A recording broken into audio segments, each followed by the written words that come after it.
बहुत बहुत स्वागत है मेरे यूट्यूब चैनल प्राची ऑफिशियल में। तो मैं हूँ प्राची और आप लोग हैं अभी मेरे यूट्यूब चैनल पे मेरे साथ।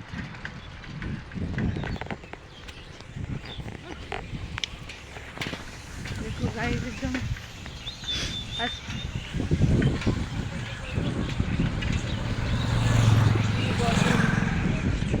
आज मैंने फेस कवर नहीं किया, सिर्फ मास्क लगाई थी क्योंकि फेयर वॉश किया मेरा फास्ट है तो बाल भींगा हुआ था, इसलिए मुँह बांधने का मन भी नहीं किया आज। तो कैसे हैं आप सब?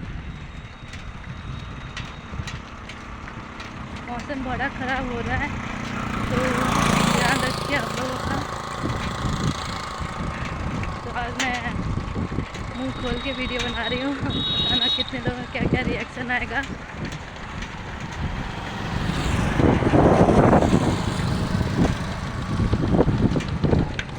रिएक्शन तो आते हैं पर मैं कैप्चर नहीं कर पाती हूँ क्योंकि साइकिल भी चलाना रहता है, ब्लॉग भी बनाना रहता है।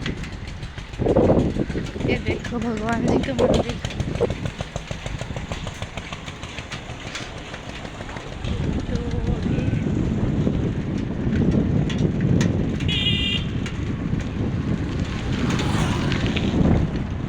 तो कैसी लगती हूँ मैं आप लोगों को? किसी किसी का कमेंट आता है कि बिल्कुल भी अच्छी नहीं लग रही हो।